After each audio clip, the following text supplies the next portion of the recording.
But I think one of the reasons why these people have this deep-seated anger and resentment is there's a bunch of people out there that have these lives that are deeply unsatisfying, because I think there are so many people that are working all day long doing something that is deeply unsatisfying and almost painful. Yeah, soul killing. Soul killing. Yeah. They're stuck in traffic all day, and then they're stuck in a cubicle after that. They relish the time to take a in the bathroom and look at their phone. I mean, they literally do that. That's a highlight of someone's day. They get in traffic on the way home. They get home after that, they're watching television, and they're You ever notice that some people seem to want to hang on to stuff that is bothering them? They're forever talking about it. They don't want to let it go. They've had a failure at something and it's dwelling. I can't get over it. They just can't get over it. Or somebody said something nasty to them. They don't want to let it go. Do you know what we should do? We should ask ourselves, everything that happens, is this serving you? Is this serving you? And if it's not serving you, get rid of it. You don't want anything in your life that's not serving you, that's not causing you to grow, that's not adding to the quality of your life. I don't care what it is. You will find some people, they just hold on to bad stuff. They hold on to problems. They don't want to seem to let it go. And that adds more problems. Whatever you focus on grows. The only thing that can grow is the thing you give energy to. Why would you hold on to anything that's not serving you?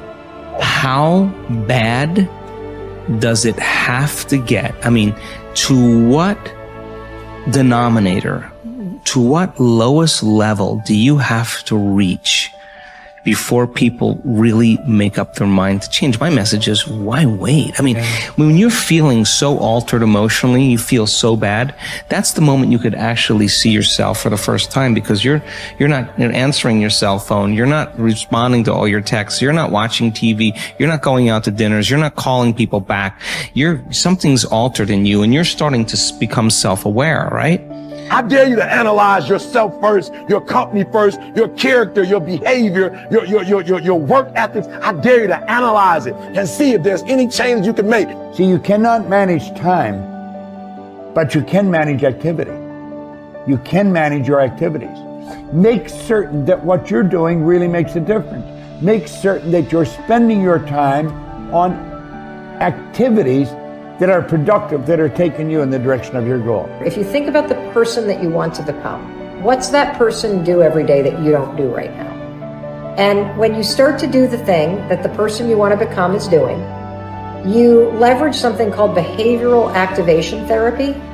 And that is a whole body of research that says when you act like the person you want to become, it's the most powerful way to change a habit. It's even better therapy than talk therapy, because the action proves to your brain that you're becoming that person. You're seeing the change through the action, and so then the brain catches up and starts to relate to you like a person that's confident, or a person who adores their appearance, or a person that celebrates themselves exactly as they are. Before you start the day, ask yourself, how do I want to think today? How do I want to feel? How do I want to behave? I mean, what would greatness look like? What would love look like today? What could I do that would be really cool for me at the end of the day? Say, wow, so I had a good day today. What would make me feel that way? And if you can't find an answer to that, start reading. Who reads anymore? Read a book. I read so many books a week. I know, I'm that way too. So read something about, you want to be wealthy?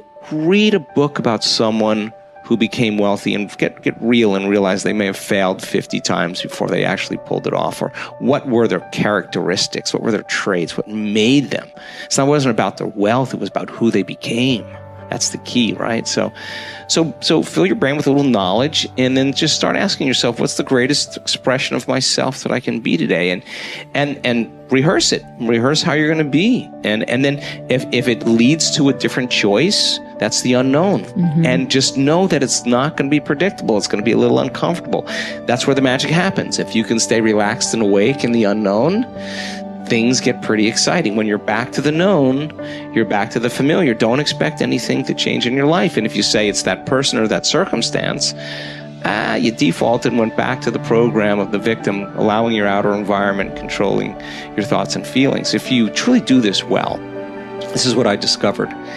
If I truly feel the feelings of my future before they occur, and I live in that state, I'm no longer looking for it to happen. How could I look for it if I feel like it already has, right? So I try to stay in that state, because then I'm not separate from it. And that tends to be when the magic happens. There's no control anymore. There's no predicting. There's no perfectionism. There's none of. All there is just kind of an experiment. Like, I'm experimenting to see if I changed my thoughts and feelings, if my life will change. And that should be the experiment everybody has. And do it with curiosity, and do it with just seeing if the experiment works. If it doesn't, change something else about yourself until it starts to work. Deciding who are we going to be. You know, we shouldn't hope to end up one day a magnificent, strong, beautiful, capable, kind, loving person. We should start living like that today, hopefully, so that we become that. That who we become is not an accident, but hopefully a purposeful intent. That our days and how we approach our days are literally driven by the intention of who we're going to bring. That we bring our character into each of the circumstances of our lives, and by doing that, maybe we can't always direct every circumstance of our life. We can't control everything, but we can certainly control our responses to them. We can certainly dictate who we're going to be in those circumstances, and that helps us achieve our ultimate destiny that we desire, not one that just lands on us. I think the other thing that really comes to people's into their power is when they really discover that, you know, each of our days is something that we can also design. Not just design who you're going to be, how are you going to design your day? What's this day going to be about? What's going to get your attention? What's going to get your focus? And what should not be getting your focus is just your inbox, or just what I call browser blackout, clicking around on all these blue links or images, or swiping here and swiping there, and then losing 4 or 5 hours of your day. Because what ends up happening for so many people is they lose 2 or 3 hours to distraction each day, maybe 4 hours of distraction of television a day. And over the course of their lives, now a decade is gone of opportunity, a decade of missed opportunities to connect with your family, to achieve your dreams, to work a little harder, to contribute that thing you always contribute, to learn that skill that you wanted to learn. Like, we have to decide on our days. We have to design them. We have to wake up and decide what this day is going to be about, what's going to get done, what's going to deserve our focus, who will we reach out to, instead of just responding to everybody else's needs. Look back over your life and ask yourself, what activities, behaviors, or decisions have been most responsible for my success in life to date?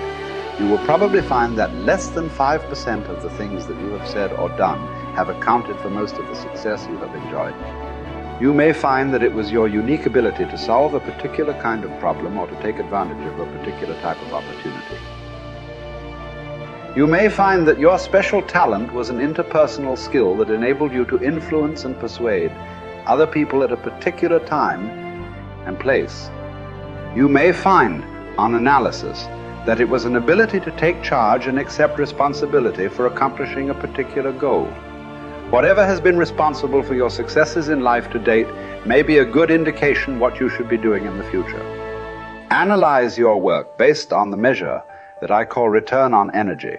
Leaders in every field deliberately apply their talents and energies where they can achieve their greatest return on the amount of energy, mental, emotional, and physical, that they invest in any endeavor. They refuse to take on jobs or work in areas where they cannot perform at exceptional levels.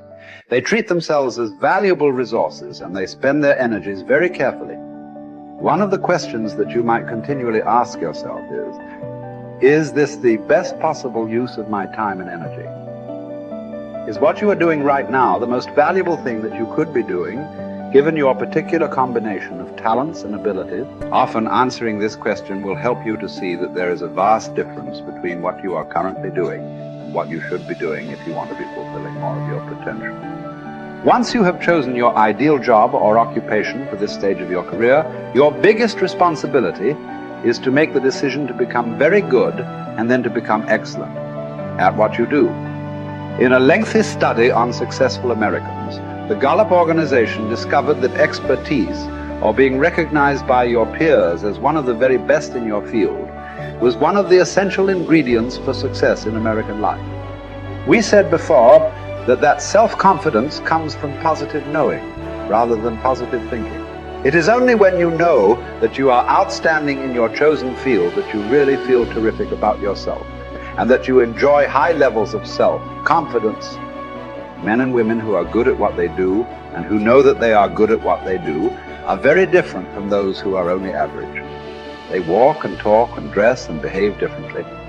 They have an attitude of assurance and certainty about themselves that causes them to stand out in any group. They have a deep down sense of self-worth and self-confidence that is evident to everyone around them. The quality of a person's life is in direct proportion to their commitment to excellence, no matter what their chosen field.